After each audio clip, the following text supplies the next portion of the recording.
Chapter 16. Hypergamy. Everyone wants to trade up. He who is not contented with what he has would not be contented with what he would like to have. One Sunday afternoon, I put on an episode of Free Domain Radio with host Stéphane Molyneux.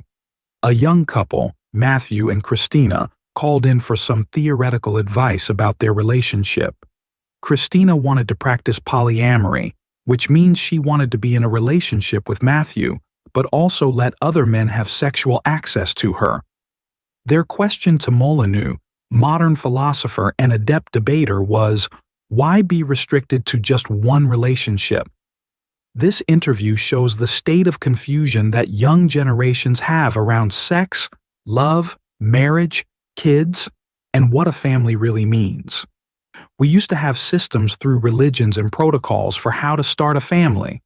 This interview represents a complete destruction of what has been proven to work, committed man-woman relationships, and this interview perfectly illustrates the horrors of what happens when weak men like Matthew are put into positions of decision-making power while hot and crazy women like Christina stomp on the bleeding mess that was once his heart. This interview is the disaster that we are living today in the Western world when it comes to dating, marriage, and family, and thus the debate began. So, Christine, Matthew might not be enough for you as a partner? C. Yes. S. Well, if I had the best meal I could have, I'm not saying I want to go to another restaurant, right? C. Well, the next day I don't want to eat the same thing. Yes. S. We are talking about sexual activity here, right? Christine skirts around the answer of the question by saying, emotional and sexual intimacy. S. Of course, Matthew isn't saying you can't have any male friends. Christine is indeed wanting to have sex with other men besides Matthew. S. Forget about friendship. We are talking about sexual access. That's where monogamy usually shows up. Molyneux continues to interview the couple for 1.5 hours, and they debate whether Matthew should allow Christine to have extra men for sex on the side. Christine's argument for wanting extra men has some holes in it, and as time passes and Stefan explores their argument, Christine's logical argument for wanting extra men starts to implode on itself. Christine is being evasive about her motives, but claims she wants to see other men besides Matthew. Matthew says he loves Christine and thinks she's great and doesn't want her to see other men, but will support her in doing so. S. Do you want to have kids one day? Both say, yes, we do. Molyneux then drills down on the downsides of having multiple men coming over to fuck Christine while Matt is in the same house looking after the kids. Molyneux explains that child abuse rates go up 30 to 32 times with weird non-biological stepfathers or unrelated boyfriends in the house. The taboos of incest aren't there. Other outside men besides Matt don't want to have sex with Christine while the kids are watching The Little Mermaid. Matthew and Christine go on with some half-baked argument that Christine fucking multiple men on the side will somehow enhance and enrich the children's lives by having multiple fathers. Christine wants to stay with Matthew to mitigate her sexual downside, but she wants to explore other men for potential sexual upside at the same time. Molyneux takes no bullshit. No, this is about sex. You want to have sex with other men, not have other people in your life. There must be some mismatch. Matthew, you must feel that you have to compromise to keep your value with Christina. If Christina were like that with me, wanting extra sexual partners in a monogamous sexual relationship with me, I would say, no, not like that, not in a million years. Matthew, the only reason why you are considering this is because you feel you aren't bringing enough to the table, so you feel you have to bring other penises to the table just to keep her interest. I'm sorry for being so blunt, and that other people haven't told you this, but that's what you need to hear. M. How do you know it's not in my interest? S. For your woman to have sex with other men? M. I have been considering it. S. There is an imbalance of sexual attraction here. You are reaching too high up the scale of feminine attractiveness, and you are willing to let her sleep around to make up for your own lack of attractiveness. Do you think that if you were Brad Pitt, she would say, "But I really want to bang some guy from high school"? There must be some mismatch.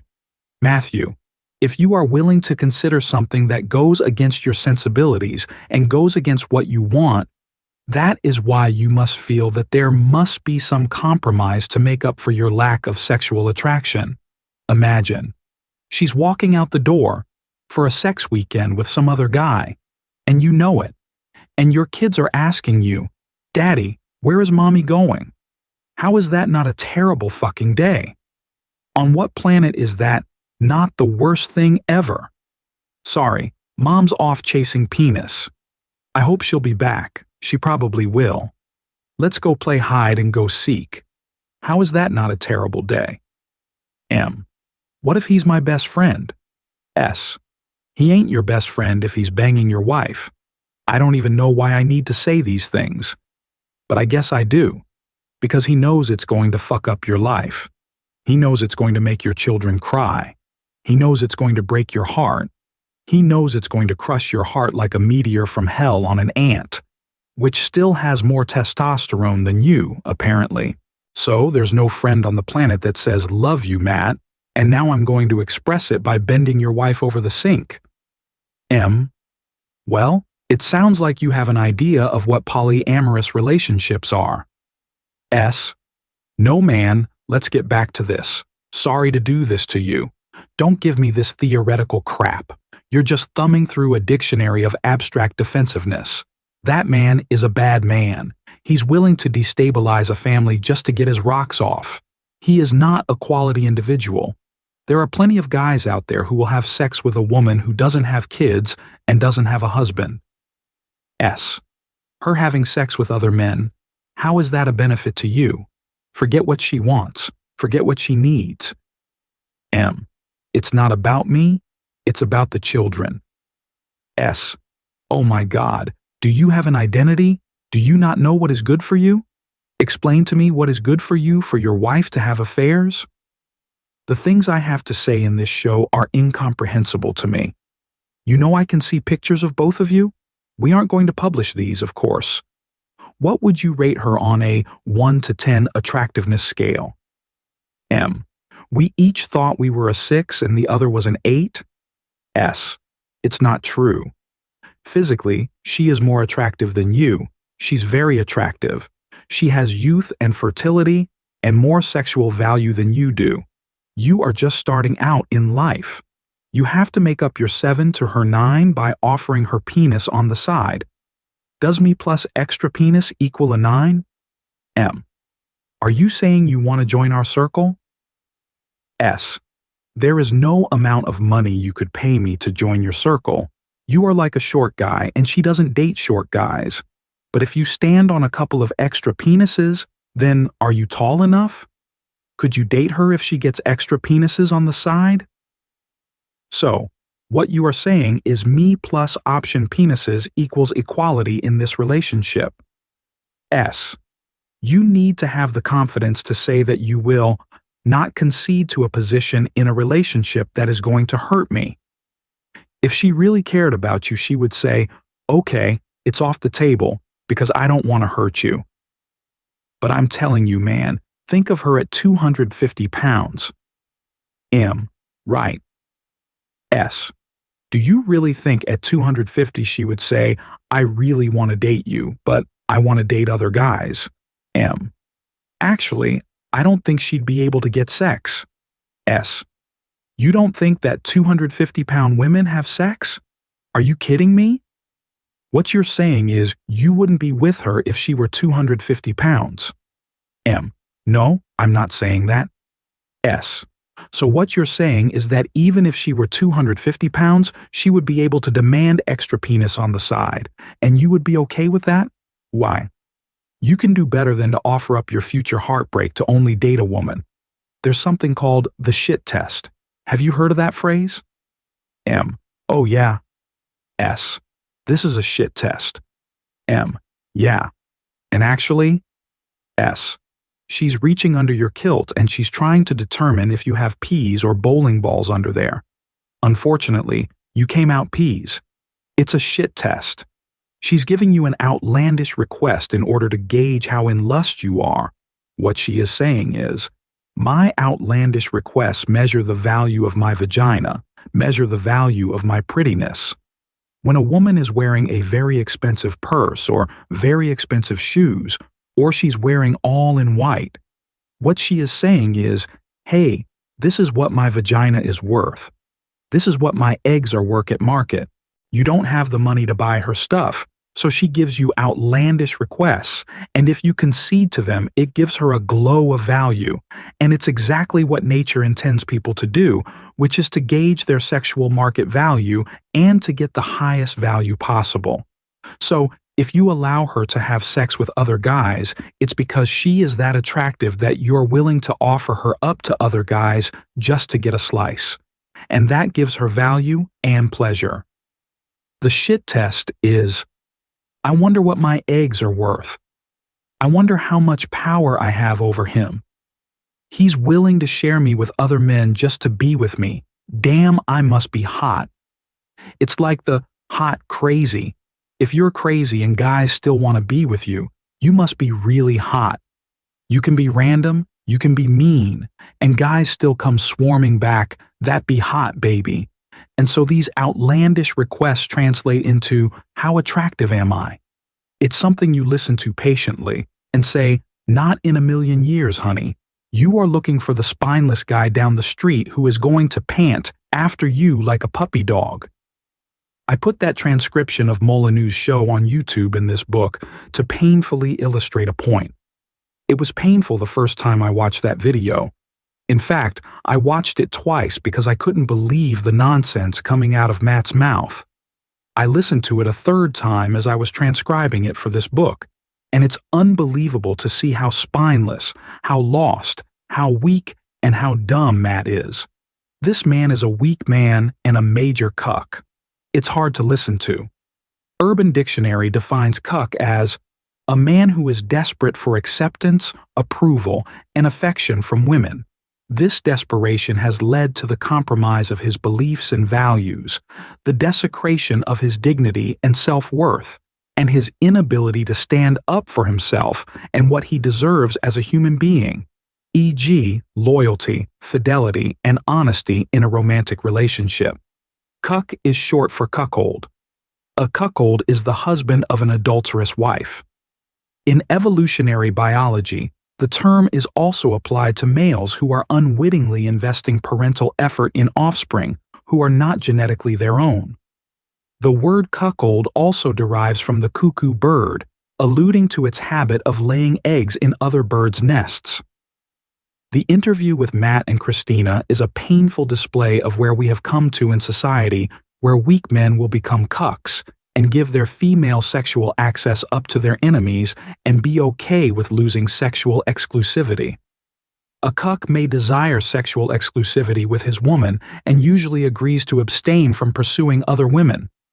Matt is horribly emasculated by Christina, confused, trying to be nice, and his woman, Christina, is destroying him with no recourse. Women destroy weak men. They do not want weak men. They do not tolerate weak men. This interview with Matt and Christina is a perfect example of a woman walking all over and destroying a weak man's mind, body, soul, and emotions. She is publicly destroying him and his happiness, and is doing it mercilessly without even realizing what she is doing. We have entered a cuck culture, the end of a civilization.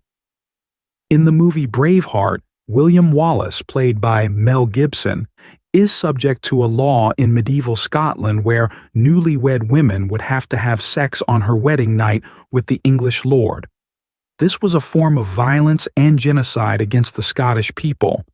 After a few generations, the Scots would be bred out, and the English would be even genetically and politically dominant, effectively removing pure-bred Scottish people from the population and utterly dominating the conquered tribes.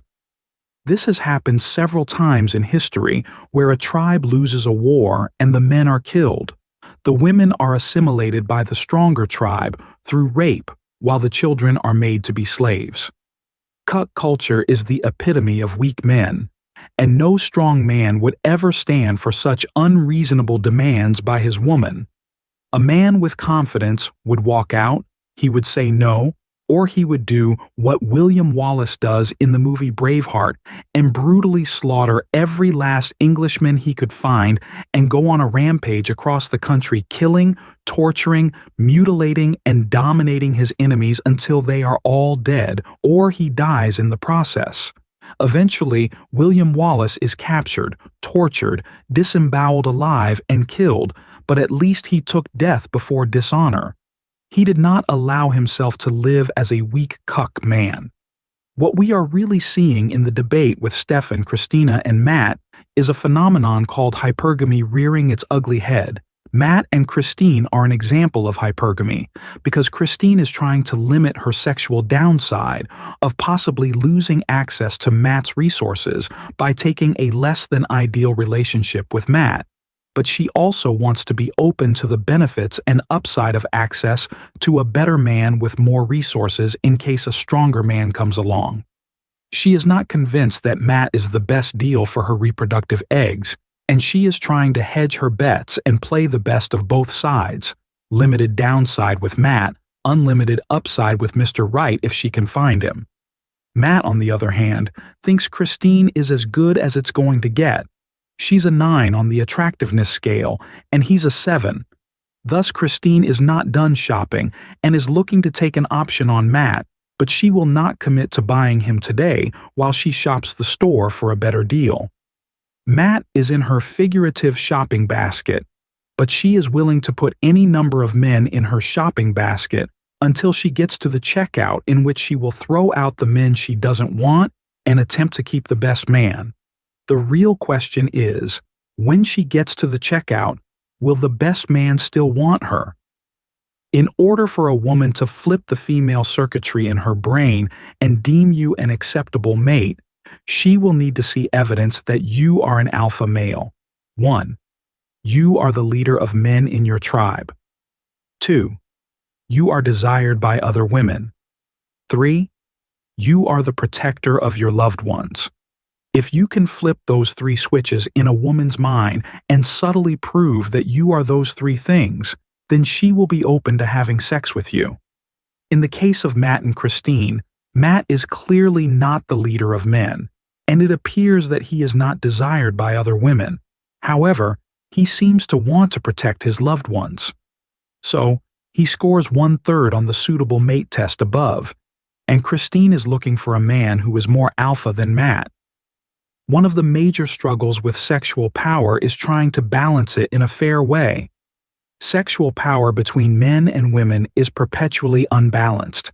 It is either the man with multiple women, in which the man has all the sexual power through choice and options with multiple women, or the woman has exclusivity with the man and has all the power because she controls the limited amount of sexual supply, aka access to her vagina.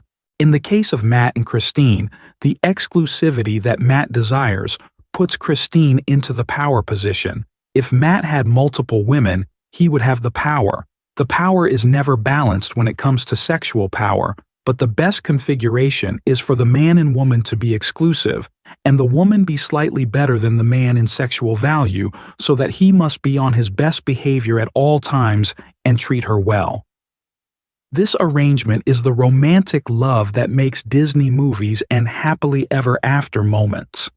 The man striving for a slightly better woman, not a woman 2 leagues above him, just slightly better so it costs him some pain and effort to acquire her. In relationships where the woman is of lower sexual value, the man will torture the woman by cheating on her, treating her badly, forgetting about her, never calling her, etc. I know both sides too well from personal experience. I have lived on both sides of the fence.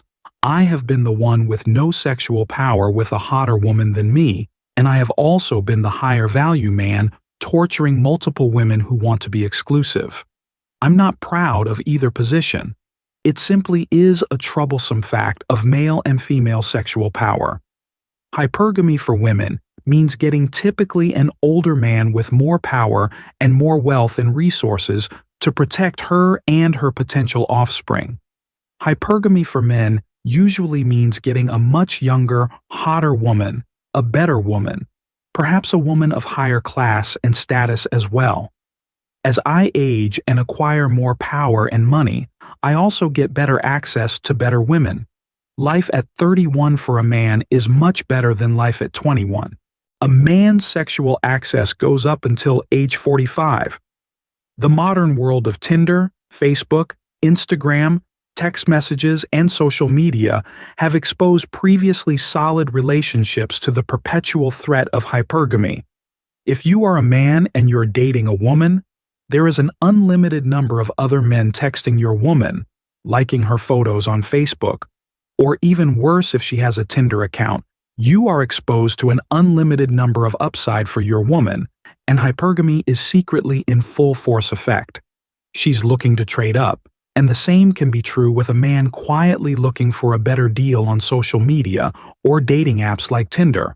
Weak men frustrate women in dating and relationships. There is nothing attractive about weak men, and weak men are frequently victims to cuckolding and hypergamy by much stronger and more powerful men. As normal, throughout this book, I keep showing historical evidence where weak men are taken violently by much stronger men. This is true in money, sex, religion, politics, violence, and war. Nowhere is it good to be a weak man. You must be a strong man to survive the brutal effects of tribal competition for your own survival and the survival of your genes. Stop hoping for your woman to get easier. A woman often seems to test her man's capacity to remain unperturbed in his truth and purpose. She tests him to feel his freedom and depth of love, to know that he is trustable. Her tests may come in the form of complaining, challenging him, changing her mind, doubting him, distracting him, or even undermining his purpose in a subtle or not so subtle way. A man should never think his woman's testing is going to end and his life will get easier. Rather, he should appreciate that she does these things to feel his strength, integrity, and openness. Her desire is for his deepest truth and love. As he grows, so will her testing. In nature, human men who are cucks are genetically dominated by alpha males and their tribal leaders. In the world of lions, an alpha male lion is the opposite of a cuck. When he takes over a territory, he kills all the cubs to keep the competition down. A cuck man nurses the children who aren't his own and spends his life and resources to raise another man's genes. We are living in a cuck world now. The big, strong alpha male lions are gone. Cuckoldry and hypergamy are signs of the decline of a strong culture to a weak culture. If the men are weak and are allowing sexual access to their women by other men and other tribes into their gene pool, this spells the end of the tribe as we know it. In the case of medieval Scotland, as depicted in the movie Braveheart, this was planned genocide and one way to completely wipe out a tribe from the face of the earth. Breed them out of existence so they can never rise again. If you are a man and your woman wants to try some cuckold behavior, just refuse. Walk out the door, tell her no way. When I was younger, I was engaged to a very pretty girl, and she wanted to try other men.